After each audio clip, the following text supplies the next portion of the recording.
Hello everyone. In this video we will study about control unit and its measure to a control unit organization, that is hardware control unit, and second one is microprogram control unit.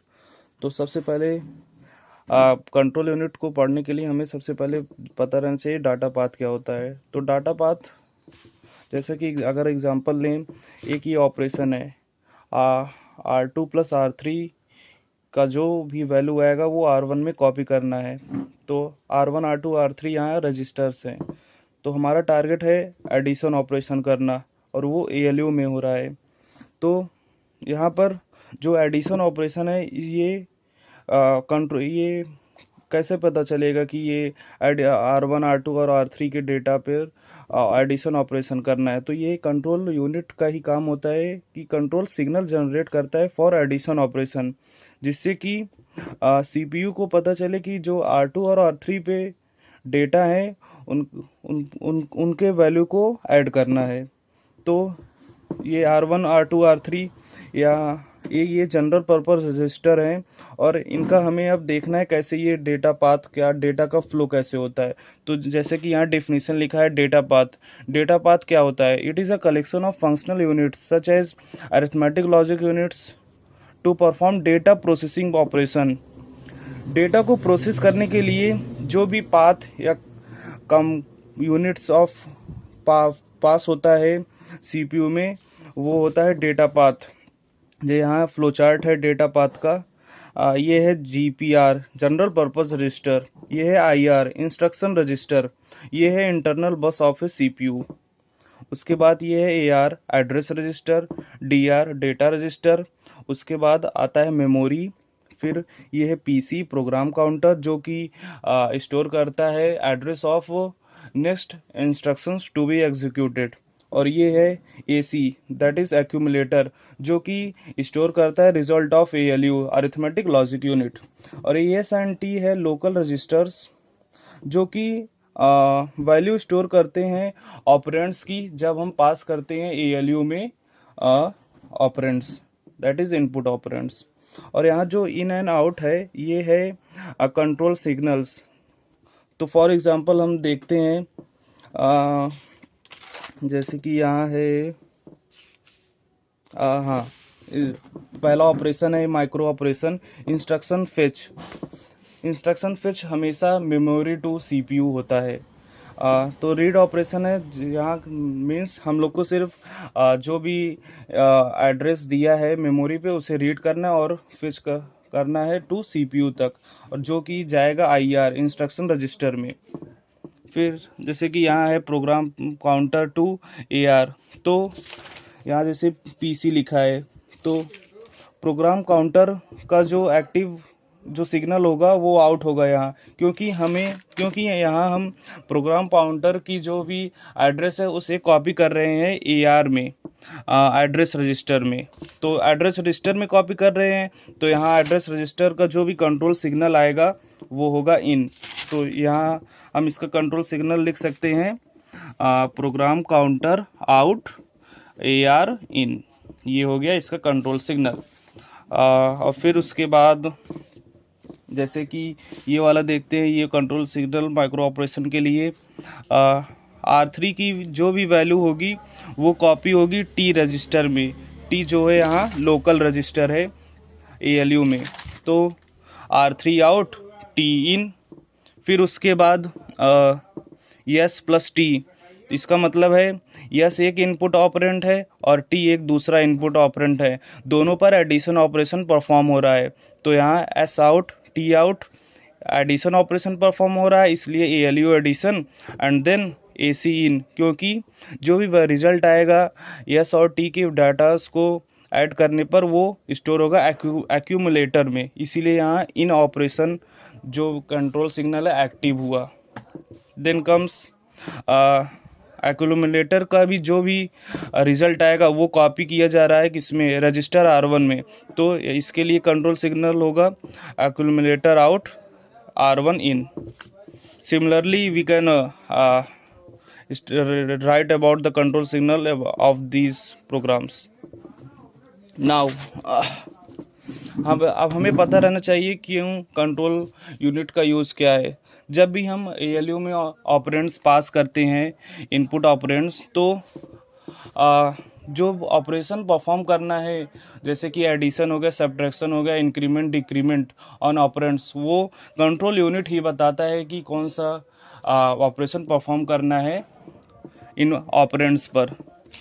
तो इससे हम कह सकते हैं कि जो control unit होता है वो जनरेट करता है कंट्रोल सिग्नल्स, और जो कि पास करता है different different components of CPU, and on the basis of this it generates active and inactive signals to different components।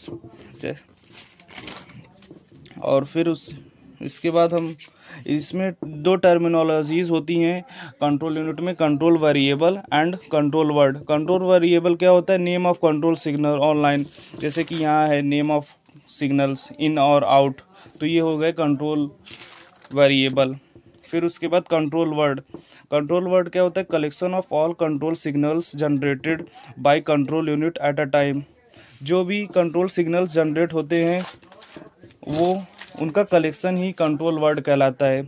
जैसे कि यहाँ हम देख सकते हैं, ये है AR एड्रेस रजिस्टर, ये है DR डेटा रजिस्टर, ये है PC प्रोग्राम काउंटर, ये है IR इंस्ट्रक्शन रजिस्टर, ये SNT लोकल रजिस्टर है, एक्यूमुलेटर है, और ये GPRS जनरल पर्पस, ये ALU। तो माइक्रो ऑपरेशन हमें परफॉर्म करना है, जो भी प्रोग्राम काउंटर की डेटा है वो कॉपी करना है एड्रेस रजिस्टर में, या हम कह सकते हैं कि इंस्ट्रक्शन फेच करना है प्रोग्राम काउंटर का जो एड्रेस है वो एड्रेस रजिस्टर में स्टोर होगा।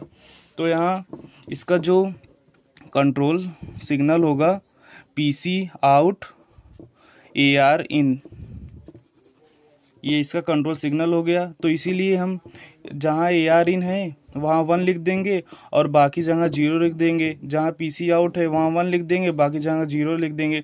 तो ये collection of all control signal है, तो इसी को हम कहते हैं कंट्रोल वर्ड। तो फिर उसके बाद अब डिफरेंट डिफरेंट जो भी प्रोसेसर्स होंगे तो उनके लिए organisation of control signal different होगा। तो इसी बेसिस पर हम कंट्रोल यूनिट ऑर्गेनाइजेशन को दो पार्ट में डिवाइड करते हैं, हार्डवायर कंट्रोल यूनिट और दूसरा माइक्रो प्रोग्राम्ड कंट्रोल यूनिट। अब हार्डवायर्ड कंट्रोल यूनिट क्या होता है? जो भी जैसे कि यहाँ कंट्रोल सिग्नल, जो इन हार्डवायर कंट्रोल यूनिट में कंट्रोल सिग्नल जनरेट होता है हार्डवायर के थ्रू, और इसमें यूज़ होते हैं जैसे कि flip flops, gates and all. तो ऐसा हम कह सकते हैं control logic is implemented with gates, flip flops, decoders and other digital circuits.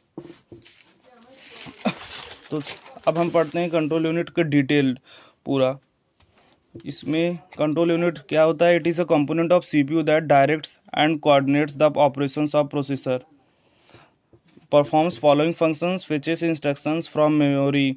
Control unit के द्वारा ही जो भी इंस्ट्रक्शन हमें फेच करना है वो मेमोरी टू CPU जाता है। Decodes the instruction, generates control signals like for addition, subtraction, increment decrement,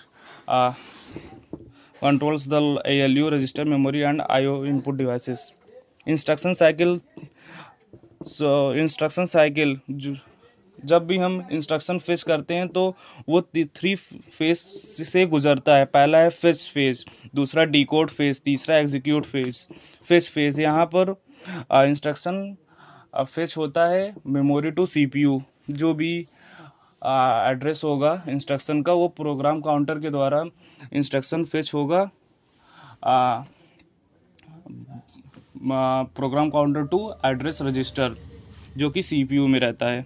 तो यहाँ लिखा है the CPU fetches the instruction from main memory to IR in instruction register। Decode phase, the instruction is stored in IR is decoded to determine type of operation and the operands involved। Decode phase में हमें दो बात का पता चलता है। पहला है कि जो भी ऑपरेशन परफॉर्म करना है ऑपरेंड्स पे वो, और दूसरा है कि the data to which operation is to be performed. Now the last one phase is execute phase. Decoded instruction is executed.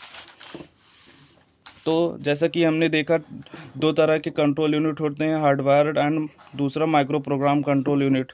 तो hardwired control unit, a hardwired control unit is designed using hardwired components such as logic gates, flip flops, decoders, counters. तो जो hardwired control unit होता है, इसमें जो control logic signals generate होते हैं वो हार्डवायर के थ्रू होते हैं, जो कि logic gates, flip flops, decoders, counters रहते हैं. Control units and control signals are generated via fixed hardwire circuit. This is the block diagram of hardwired control unit that includes various types of components. First one is a counter enable, step counter, and the major component is control signal generator, and it is instruction register, opcode bits, instruction decoder, external input, conditional signal, clock, and the last what we get as a control signal. So first one is IR, instruction register. Instruction register fetched from memory is stored in instruction register. मतलब कि जो भी instruction fetch करना है memory to CPU, वो direct जाता है instruction register, जो कि रहता है सीपीयू में. और ये दूसरा है कि इसका इम्पोर्टेंट रोल कि holds the instruction until it's execution is completed. The second part is op code bits, operation code bits of instruction. मतलब कि जो भी ऑपरेशन परफॉर्म करना है उसका ऑप कोड बिट, मतलब जैसे कि एडिशन हो गया, सब्ट्रैक्शन हो गया, लोड, तो उसका ऑप कोड बिट वाइज वो डिनोट करता है कौन सा ऑपरेशन परफॉर्म करना है ऑपरेंड्स पे. तीसरा instruction decoder decodes the op code bits, identifies which instruction is to be executed. इसमें क्या है कि जो इंस्ट्रक्शन एग्जीक्यूट करना होता है उसको एक्टिवेट कर देता है और सभी इंस्ट्रक्शन को डीएक्टिवेट. ये इंस्ट्रक्शन डिकोडर का मेन रोल है. Activates one of the instruction signals, जैसे कि इंस्ट्रक्शन S1, यहाँ इंस्ट्रक्शन S1 है, यहाँ S2, then SN. And now for example if instruction is add then IS1 becomes active. जैसे कि यहाँ IS1 है, ये एडिशन के लिए एक्टिव हो जाएगा फॉर एडिशन. INS2 के लिए for subtraction it gets activated. Similarly for all instruction that we want. Then comes, और ये जो इम्पोर्टेंट बात ये है कि these instruction signals are send to the control signal generator, जो कि मेजर रोल प्ले करता है for hardwire control unit. The fourth part is and most important component is step counter, जो कि ट्रैक करता है current step of instruction execution. इसमें ये है कि फॉर एग्जांपल अगर हम देखें कि एक कोई भी इंस्ट्रक्शन है वो डिवाइड होता है इनटू फॉलोइंग स्टेप्स. पहला है कि फेच होगा instruction memory to CPU, fetch होगा जो कि स्टोर्ड होगा IR इंस्ट्रक्शन रजिस्टर में. देन कम्स डिकोड, जैसा कि अभी हमने बताया कि यहाँ डिकोड होता है कौन सा ऑपरेशन परफॉर्म करना है on the basis of which one of the instruction gets executed and activated. Then comes operand fetch. यहाँ ऑपरेंड फेच होगा, जो भी डेटाज होगा ऑपरेंड्स के वो डेटा रजिस्टर में जाके स्टोर होगा. फिर उसके बाद आता है एग्जीक्यूट में यहाँ जो type of operation and data values पर जो भी ऑपरेशन करना है वो प्रोसेस होता है. फिर इसके बाद स्टोर होता है. ये एक्यूमुलेटर में भी रिजल्ट स्टोर हो सकता है या फिर रजिस्टर में. इस जो कि मेन रोल है स्टेप काउंटर का, ये जनरेट करता है टाइमिंग सिग्नल्स, जो कि T1 टू T5 हुआ है. एक टाइम पर एक ही टाइम सिग्नल एक्टिव रहता है। और the purpose of step counter is it ensures that instruction execution happens step by step. इसका ये पर्पस है कि जो भी इंस्ट्रक्शन एग्जीक्यूट हो रहा है, प्रोसेस हो रहा है सीपीयू में, वो स्टेप वाइज स्टेप एग्जीक्यूट हो। नहीं तो साइमल्टेनियसली अगर होगा तो कॉन्फ्लिक्ट अराइज होगा कि कौन सा फेच करना है, कौन सा डिकोड करना है। इसीलिए T1 फेच टाइम इंटरवल के लिए फेच ही होगा T1 टाइम इंटरवल में, T2 टाइम इंटरवल में डिकोड होगा, T3 के लिए ऑपरेंड फेच होगा, T4 के लिए एग्जीक्यूट होगा, T5 के लिए स्टोर होगा value. And the fifth component is clock, जो कि इंश्योर करता है synchronisation of the instruction process. For every clock pulse, the step counter moves to next step. One clock cycle corresponds to one timing signal. Then sixth component is counter enable, जो कि enable या disable करता है step counter को। जब अगर enable करेगा तो step counter advances with clock pulse, अगर डिसेबल करेगा तो counter stops. And now the purpose of this is counter enable is it controls the progression of the instruction steps. The seventh component is control signal generator. It is the most important block and the most important component in the hardwired control unit.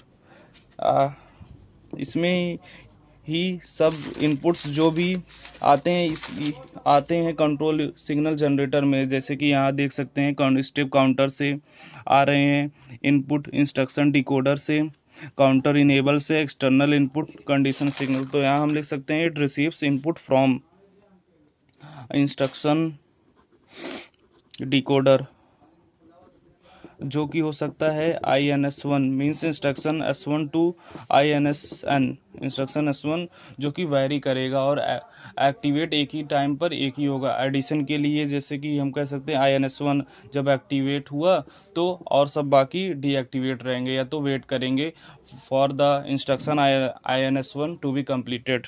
फिर उसके बाद आता है step counter, जहाँ से ये input receive करता है, कंट्रोल सिग्नल जनरेटर CSG से बोल सकते हैं। फिर उसके बाद external input and last one is condition signal. तो control signal generator it is a combinational logic circuit that generates control signals. इसी में ही सब flip flops, logic gates, decoders वगैरह ही हेल्प करते हैं कंट्रोल सिग्नल को जनरेट करने के लिए। तो ये बहुत इंपॉर्टेंट कंपोनेंट होता है हार्डवायर्ड कंट्रोल यूनिट का। Now eighth one is external input. ये इंक्लूड करता है इंटरप्ट सिग्नल्स, जैसे कि अगर इंस्ट्रक्शन एग्जीक्यूशन, प्रोग्राम एग्जीक्यूशन में इंटरप्ट आ जाए तो वो अफेक्ट डालेगा कंट्रोल सिग्नल्स पे। तो द कंट्रोल यूनिट क्या करेगा, control unit may take a phase and it handle the interrupt first, then resolving the interrupt it resumes about the execution of the normal instruction program। इसका मतलब ये हुआ कि जब अगर इंटरप्ट आ जाएगा तो कंट्रोल यूनिट जो भी नॉर्मल प्रोग्राम करेगा वो नहीं करेगा, उसके बजाय वो जो इंटरप्ट आया है उसको हैंडल करेगा और उसे रिजॉल्व करने के बाद नॉर्मल प्रोग्राम एग्जीक्यूट करेगा। फिर उसके बाद आता है नाइन्थ कंडीशन फ्लैग सिग्नल। इसमें ये come from status flag such as zero flag, carry flag, sign flag, overflow flag. ये यूज्ड होता है ब्रांच इंस्ट्रक्शन के लिए। जैसे अगर if zero flag equals to 1 तो ब्रांच इज टेकन, तो जो भी कंडीशन दिया रहेगा अगर ट्रू है तो ब्रांच जहाँ से वो शुरू करना है वहाँ से एग्जीक्यूट होगा बजाय नॉर्मल फ्लो के लिए। अगर जीरो फ्लैग ये जीरो हो गया तो क्या होगा, नॉर्मली जो भी प्रोग्राम एग्जीक्यूट हो रहा है उसी फ्लो में एग्जीक्यूट होगा। The 10th one is control signals, final output of CSG, that is control signal generator. These control ALU operation, register loading, memory read write, data transfer, input operation, ये सब चीज़ों को ये कंट्रोल करता है। अब इसके एडवांटेज क्या हुए और डिसएडवांटेज हम देखते हैं। हार्डवायर कंट्रोल यूनिट, ये पहला एडवांटेज है कि ये बहुत ही फास्ट है, फास्ट एग्जीक्यूशन होगा इसका, क्योंकि ये हार्डवायर है तो जो भी कंट्रोल सिग्नल्स होंगे वो फिक्स्ड होंगे। तो सीपीयू को जस्ट इनपुट ऑपरेंड्स एंड जो भी ऑपकोड होगा उसे प्रोसेस करना है, एनालाइज करना है और फिर डायरेक्ट एग्जीक्यूशन बहुत फास्ट होगा। दूसरा है high performance, then comes no control memory required, means यहाँ मेमोरी यूज़ जीरो है, क्योंकि कोई भी माइक्रो इंस्ट्रक्शंस नहीं यूज है, डायरेक्ट ये फिक्स्ड इंस्ट्रक्शंस होते हैं जो कि कंट्रोल सिग्नल्स जनरेट करते हैं। Now disadvantages, difficult to design for complex processor. Simple processors के लिए तो सही है, लेकिन कॉम्प्लेक्स प्रोसेसर्स के लिए ये डिफ़िकल्ट हो जाते हैं, वायर्स वगैरह एंड ऑल उसको हैंडल करने में डिफ़िकल्टी होती है। दूसरा है hard to debug, as hardwire control unit wires का कॉम्प्लेक्स वायर्स का कॉम्बिनेशन होता है, तो इसमें अगर एक बार डीबग आ गया तो इसे हैंडल करना मुश्किल हो जाएगा। Third one is less scalable and fourth one is complex for large instruction set, for example CISC complex instruction set computers architectures के लिए बहुत हार्ड होगा इसे डिज़ाइन करना एंड हैंडल करना। That's all for hardwired program control unit. Hello everyone, in this video we will discuss about microprogrammed control unit. Last video में हमने hardware control unit के बारे में पढ़ा था, जिसमें कि हमने जाना कंट्रोल यूनिट और डेटा पाथ और CPU का ओवरऑल स्ट्रक्चर। तो आज हम पढ़ने वाले हैं माइक्रोप्रोग्राम्ड कंट्रोल यूनिट।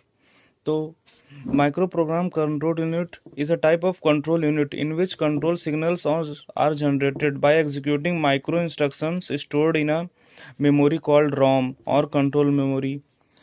इसका मतलब यह है कि माइक्रो प्रोग्राम कंट्रोल यूनिट एक ऐसा कंट्रोल यूनिट है जिसमें कंट्रोल सिग्नल्स माइक्रो इंस्ट्रक्शन के थ्रू जनरेट होते हैं।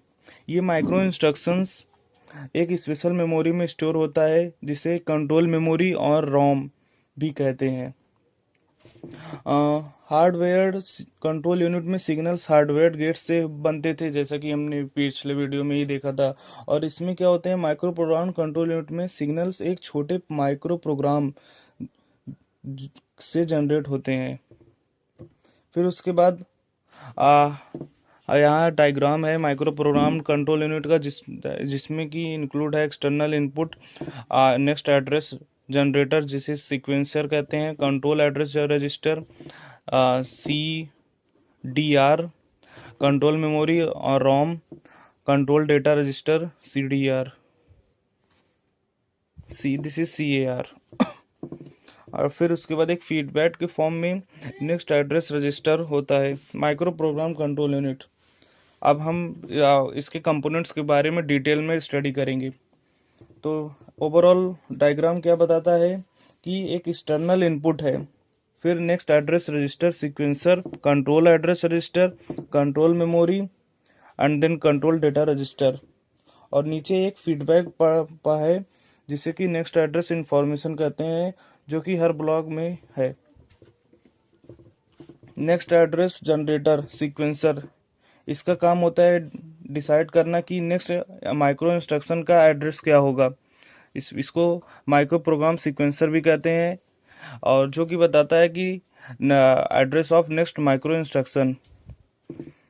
ये डिपेंड करता है current micro instruction, condition flags, zero और कैरी एक्सेट्रा, और एक्सटर्नल इनपुट्स जो कि इंटरप्ट के लिए रिजॉल्व करने के लिए यूज होता है। इसके लिए इसको सीक्वेंसर कहते हैं। कंट्रोल एड्रेस रजिस्टर CAR, ये नेक्स्ट माइक्रो इंस्ट्रक्शन का एड्रेस स्टोर करता है। ये एड्रेस कंट्रोल मेमोरी को दिया जाता है। अगर सिंपल वर्ड्स में कहें तो कंट्रोल एड्रेस रजिस्टर बताता है रोम को कौन सा माइक्रो इंस्ट्रक्शन रीड करना है। इसका पर्पस है it acts like a PC program counter but for micro instruction only. तो हम नेक्स्ट एड्रेस सीक्वेंसर क्या है इसका पर्पस? इसका पर्पस है कि ये एड्रेस स्टोर करता है माइक्रो इंस्ट्रक्शन का, वो भी नेक्स्ट माइक्रो इंस्ट्रक्शन का।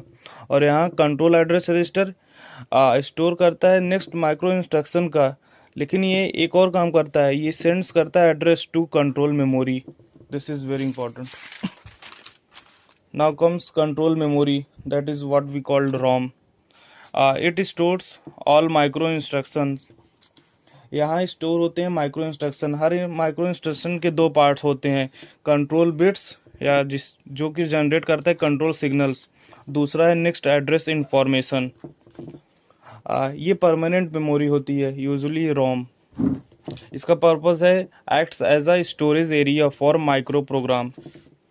and now the fourth component is control data register, that is we called as CDR। Control memory से जो माइक्रो इंस्ट्रक्शन आती हैं वो CDR में लोड होती हैं। इसमें से कंट्रोल बिट्स आउटपुट होते हैं, इस आउटपुट को कंट्रोल वर्ड कहते हैं। सो हम कह सकते हैं it holds micro instruction fetched from control memory and it gives outputs as a control word.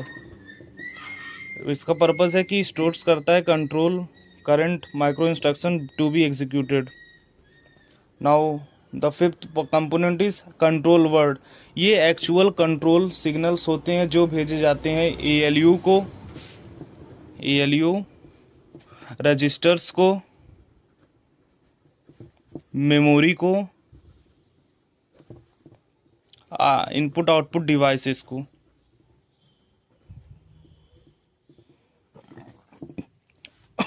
ये कंटेंट्स करता है कंट्रोल बिट्स और ये each bits corresponds to specific control signal.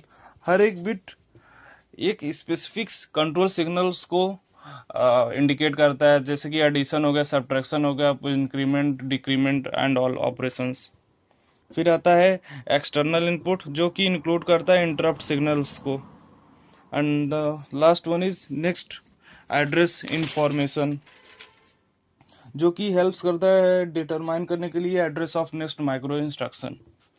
तो ये ओवरऑल कंपोनेंट्स थे माइक्रो प्रोग्राम कंट्रोल यूनिट में। एक बार फिर से रिवाइज कर लेते हैं। पहला था नेक्स्ट एड्रेस जनरेटर, दूसरा था कंट्रोल एड्रेस जनरेटर और रजिस्टर, तीसरा था कंट्रोल मेमोरी जो कि रोम भी कहते हैं उसे, फिर चौथा था control data register CDR, fifth था control word output of CDR, and sixth one is external input, and the last one is next address information. तो इसका कंप्लीट वर्किंग एक बार देख लेते हैं।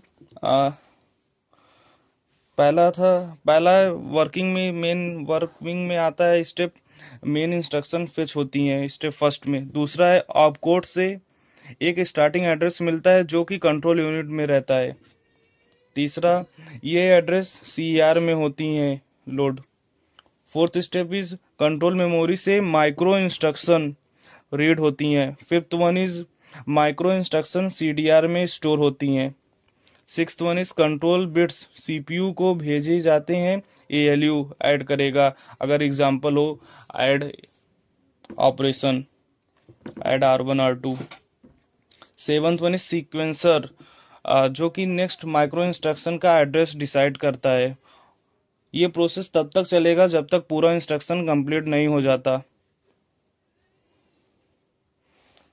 हम कह सकते हैं कि एक मशीन इंस्ट्रक्शन को एग्जीक्यूट करने के लिए मल्टीपल माइक्रो इंस्ट्रक्शन लगते हैं। तो ये है overall working of micro program control unit. तो कंट्रोल सिग्नल्स किन फैक्टर्स पर डिपेंड करता है इस जानने के लिए बहुत इंपॉर्टेंट है। माइक्रो प्रोग्राम कंट्रोल यूनिट में कंट्रोल सिग्नल डिपेंड करता है माइक्रो इंस्ट्रक्शन के कंट्रोल बिट्स पे।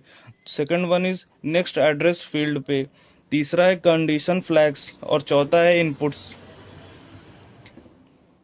तो इसके एडवांटेजेस और disadvantages of micro program control unit देख लेते हैं। पहला है इजी टू डिज़ाइन।